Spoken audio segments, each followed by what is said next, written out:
အခန်းတက်ရှင်းရေးလုပ်နေစဉ်မှာအိမ်အကူမလေးဟာမတော်တဆတထေးကြီးရဲ့အိယာပေါ်မှာအိပ်ပျော်သွားခဲ့ပါတယ်။နိုးလာတာနဲ့ထိတ်လန့်ပြီးအမြန်ထွက်ပြေးဖို့လုပ်ရင်းအိမ်ပြန်ရောက်လာတဲ့တထေးကြီးနဲ့တိုက်မိသွားခဲ့တယ်။တထေးကြီးကတန်ရှင်းရေးအရန်ကြိုက်ပြီးလူနဲ့ထိတွေ့ရတာမနှစ်သက်သူဆိုတာသိထားတဲ့အတွက်သူမကဖော်ထုတ်ခံရမလားဆိုပြီးကြောက်လန့်သွားတယ်။ထွက်ပြေးသွားရင်သူမရဲ့သပင်စီးကျိုးကိုတထေးကြီးရဲ့အိယာပေါ်မှာမေ့ကြံခဲ့ပါတယ်။တထေးကြီးကသပင်စီးကျိုးကိုကောက်ယူလိုက်ပြီးဒါဟာသူမအမြဲဝတ်နေကြဟာဆိုတာချက်ချင်းမှတ်မိသွားတယ်။ပြန်ပေးဖို့သူမအခန်းရှိကိုသွားခဲ့ပေမဲ့စကားမပြောရသေးခင်မှာပဲဘော်လော်ရဲ့အတန်အပြင်ကနေထွက်လာခဲ့တယ်။ထိတ်လန့်သွားတဲ့သူမကတထေးကြီးကိုသူမအခန်းထဲဆွဲထည့်လိုက်တယ်။သူနဲ့ဆက်သွယ်နေတာမြင်သွားရင်အလုတ်ကနေချက်ချင်းထုတ်ပယ်ခံရမယ်ဆိုတာသူမသိနေခဲ့လို့ပါ။ကံကောင်းစွာနဲ့ဘော်လော်ကအကူကြီးစရာတစ်ခုအတွက်ပဲလာခေါ်တာဖြစ်တယ်။အလုတ်ပြီးလို့ပြန်လာတဲ့အခါတထေးကြီးကသူမအခန်းထဲမှာအိပ်ပျော်နေပြီးသားဖြစ်နေခဲ့တယ်။သူ့ကိုမနှိုးချင်တဲ့အတွက်သူမကကျမ်းပြင်ပေါ်မှာတိတ်တိတ်လေးထိုင်နေခဲ့ပါတယ်။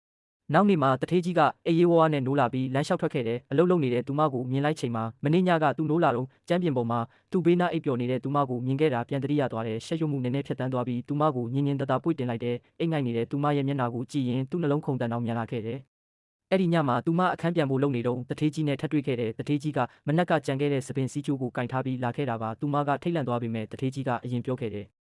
သူမအခန်းမှာအိတ်လိုက်ရတာကြောင့်နှစ်ပေါင်းများစွာခံစားနေရတဲ့အိတ်မပျော်ယောဂပျောက်သွားခဲ့တယ်လို့ပြောလာတယ်။သူမကစကားပြောနေချိန်မှာပဲတထေးကြီးကညတိုင်းအခန်းချင်းလဲအိတ်ချင်တယ်လို့ပြောခဲ့တယ်။သူမကချက်ချင်းညင်းပေမဲ့တထေးကြီးကမသဘောတူရင်အလုပ်ဖြုတ်မယ်လို့ချင်းချောက်လိုက်တယ်။ရွေးချယ်စရာမရှိတော့တဲ့သူမကသဘောတူလိုက်ရပါတယ်။အဲ့ဒီနောက်တထေးကြီးကသူမရဲ့ချင်းချင်းလေးအခန်းထဲဝင်လာပြီးမရှင်းလင်းနိုင်တဲ့အကြောင်းတစ်ခုကြောင့်အဲ့ဒီနေရာမှာစိတ်အေးချမ်းမှုနဲ့နှွေးထွေးမှုကိုခံစားခဲ့ရတယ်။အဲ့ဒီနေ့ကစပြီးညတိုင်းအခန်းချင်းလဲအိတ်ကြပြီးနေ့ဘက်မှာတော့မတိကျွမ်းတယ်လို့နေထိုင်ခဲ့ကြတယ်။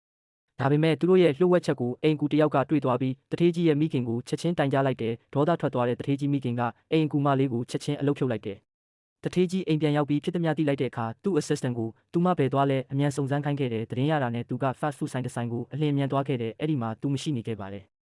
သူမကတထေးကြီးကိုမြင်တာနဲ့ဒေါသအကြီးမျက်စောင်းထိုးပြီးထွက်သွားပေမဲ့တထေးကြီးကနောက်ကလိုက်နေခဲ့တဲ့စိတ်မရှိတော့တဲ့သူမကသူ့ကိုဝေးသွားဖို့ပြောလိုက်တယ်။သူမရဲ့ခွင့်လွှတ်မှုရဖို့တထေးကြီးကမျက်နှာကိုရှီတိုးပေးပြီးကြိုက်တယ်လို့ရိုက်လိုက်လို့ပြောခဲ့တယ်။ဒါပေမဲ့သူမကတကယ်လက်မြောက်လာမယ်လို့တော့မထင်ခဲ့ဘူး။တထေးကြီးကလန့်သွားတဲ့အချိန်မှာပဲသူမကရေမောပစ်လိုက်တယ်။အဲ့ဒီအခိုက်အတန့်မှာသူတို့နှစ်ယောက်ကြားကအညိုးတေးတွေပျောက်ကွယ်သွားပြီးပြန်လည်နီးကပ်လာခဲ့ကြပါတယ်